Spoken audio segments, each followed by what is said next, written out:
define yourself as a lawyer, but then lose your job, who are you now?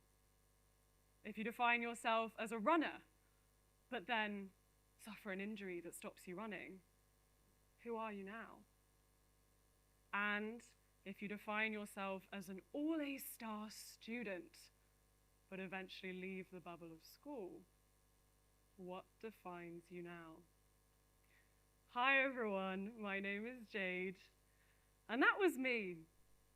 When I was 16, my thing was school. Is anyone familiar with this icon? Yeah? This is Hermione Granger. And with her bushy hair, excellent grades, insatiable love of learning, borderline annoying obsession for school, she might as well have been my twin.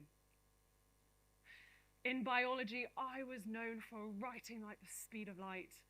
And in English literature, I actually broke the record for longest assignment ever when we were tasked with writing a story, and I wrote a 20,000-word novel. Let's just say my teacher had to impose a word limit after that. I loved school, but I didn't just want to be good. I wanted to be great. Wrapped up in my excellent grades, adoration from every teacher, and being predictably called a delight at every parents' evening, something more sinister was starting to develop: a reputation. Reputations aren't by default bad. They're a natural way that we humans categorize each other. But you can feel pressure to maintain them. Suddenly, I expected myself not just to get good grades, but excellent grades. Every time, all the time.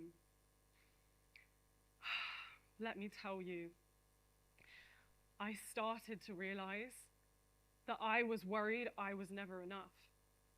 I was worried I wasn't clever enough, wasn't perfect enough, wasn't smart enough. It felt like I was always waiting to be exposed as not enough. When we let something outside ourselves determine who we are, we become fragile. A threat to that thing threatens who we are. I believe there is a way to break free from defining ourselves in our achievements and the opinions of others. That there is something whole, permanent, and unchanging beneath it all. Something that survives every single evolution. And what could the world look like if we were all motivated towards an ever-evolving identity?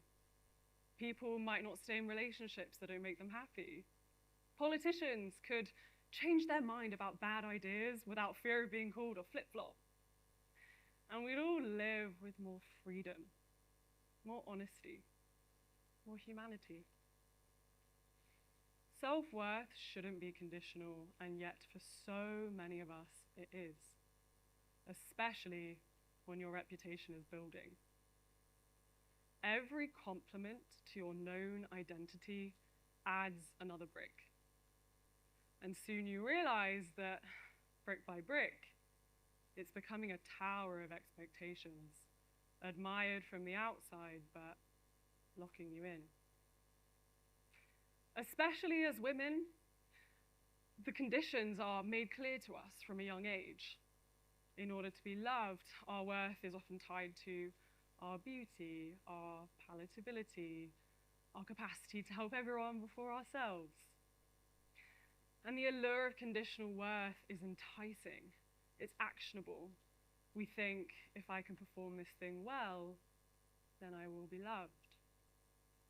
Perhaps your family knows you as the helpful eldest daughter, and you have a reputation in your household for being selfless, generous, and kind. But what happens if one day you come home and you're tired and you don't want to help your siblings and you go upstairs and you just want some alone time? They call you selfish, and it hurts. Everyone in my life knew my reputation. My reputation, my conditions for staying in this tremendously tall tower where I must achieve. If I want to be loved, I must continue getting all A stars. Now, guys, what is the only thing worse than everyone in your life knowing your reputation? How about the whole world? Yes, at age 17, I decided to birth StudyTube, a corner of the internet where I would share revision tips, I would help students with exams, all made reputable by, you guessed it, my own achievements. And, you know, to many teenagers, I actually was an authority on academics. People looked to me for advice. I had a public reputation of being motivated, intelligent, responsible. But what happened on the days I wasn't feeling motivated? What happened on the days I did not wake up at 5 a.m.? And what happened the day that, after taking my entire online community along for the journey, I was rejected by my dream university? I will never forget the day I opened that email from Oxford. I had thousands of messages from subscribers asking if I'd gotten in. And there it was, in a few plain letters, the answer. We regret to inform you that your application has been unsuccessful. I felt like a fraud. Why should people follow my advice if I couldn't even get into the university that I wanted to? It felt like everything I'd built had crumbled. Every anxiety I had of not being good enough seemed to actualize in front of me. I had been exposed. No longer being in that tower meant that for the first time, I was on the ground. Without the dizzying heights, breathing felt different than before. I was handed a new brick. I could build a tower all over again with a new university. And the thought of that made me nauseous. I actually didn't want to be in a tower anymore. So what did I do then? Feet on the ground, it was time to make a move. And I felt drawn to something that I actually couldn't even see the outcome of yet. I decided to take a gap year. No one in my life had ever taken a gap year before. Certainly no head girl, as my head of sixth form liked to remind me. But I sensed that I somehow needed to figure out who I was outside of education. And so little 18-year-old me with a 40-litre backpack decided to go solo traveling, which you can imagine my parents really loved. And that year I had two big realizations. The first, I am a lot more than my grades. In fact, most of the time, life really doesn't care about your grades. When I rocked up to a hostel in Slovenia, no one was asking me, did you get 2% or 100% in that test? They cared that I was kind, open-minded, and eager to learn. And the second, it was actually never just about grades. Because when you are searching for something external to define who you are, you will find it. In my gap year, I had stepped outside of my grades-obsessed phase, but you know what could fill that gap? The eyes of thousands of people. In many ways, being a YouTuber is the business of being likable. Yes, it is about creativity, and yes, it is about having a message to share. But at the end of the day, people watch and stay watching because they like you. And that's a lot of pressure. They like who they perceive you to be, your identity. But when your perceived identity is wrapped up in your job, your source of income, your source of self-worth, it is a vicious cycle that can stop you moving forward. You can stop taking risks. To preserve what is expected of you is to halt every evolution you could be having. And let me tell you, the definition of likable was always made explicitly clear to me. People first started watching me as my golden A-star student self. So what happened when I was seen around alcohol? People didn't like it. Or that I was someone vegan, I care about the environment, I care about the state of the world. But then I'm seen traveling. People didn't like it. Or that I was someone sensible, I make good choices for myself. But then I decided to attend a university that had only existed for 5 years. People thought I was delusional. They did not like it. And my male counterparts never seemed to be held to the same moral standards that I was. I was scrutinized by the internet, as so many women are.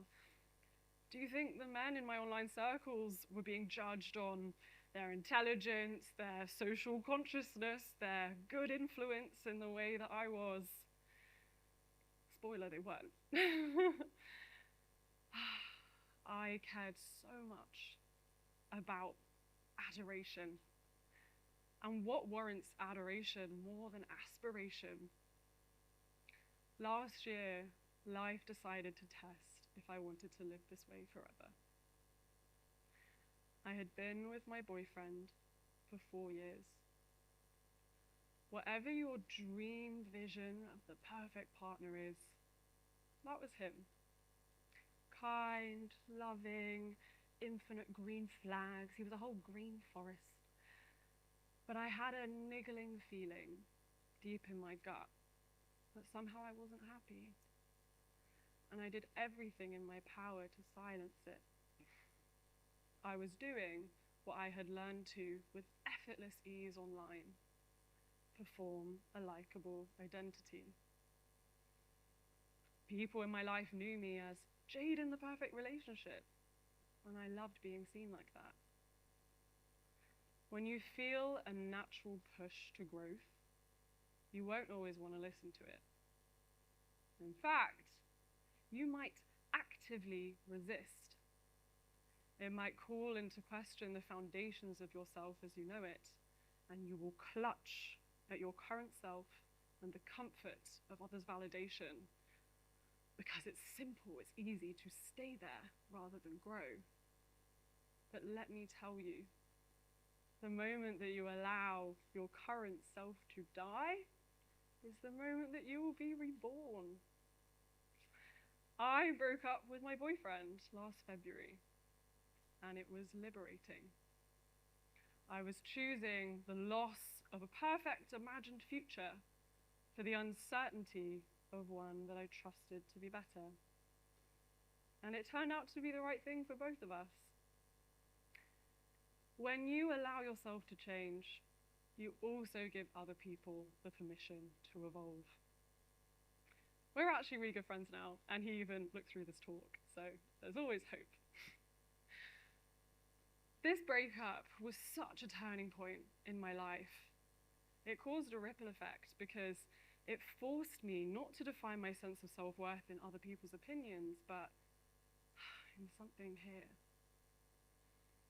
I am learning that it is up to us, every single day, to define who we want to be. That we can build these towers of our reputation, but learn that it's part of our world rather than our whole world. How can we learn to practice healthy attachment to our reputations? I have multiple guardrails in my life to ensure that I'm building my reputation but not getting attached to it. For example, every single Tuesday, I have a 2-hour call with 2 of my best friends. And we have a rule, not just to talk about what is happening in our lives, but to talk about what's on our hearts and minds. We ask each other questions like, is there any way that you feel you're holding yourself back right now because you're scared of what the people in your life might think? I practice meditation every day. I close my eyes and spend time away from the stories that people tell me of who I am. and I make sure to invest in so many different parts of my multifaceted identity.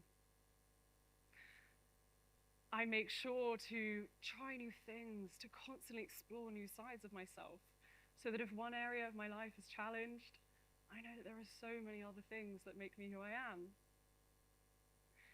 Evolution is natural and inevitable and full of infinite promise, if only you can be brave enough to embrace it. I dare you to look at the person next to you. Go on. Make eye contact. Maybe even offer them a little awkward smile. I feel like that's an awkward one to do in the UK, you know. You are looking at humans who are ever-evolving worlds just like you are. Who you'll all be in 10 years, in a year, tomorrow, could be very different. Think about how much wonder there is to come. How exciting that could be. I went from being a girl, worried if she'd get an A star in her maths test, to a woman, unafraid of failure because she knows she has a multifaceted identity. I dare you to step into the uncertainty of who you can be. Is there something that you've been longing to do that haven't, out of fear of what other people might think?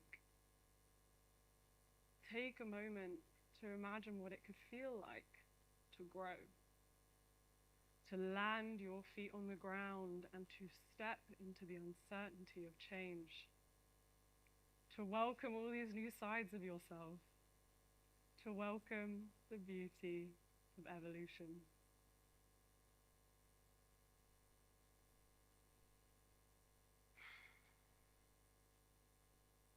Thank you.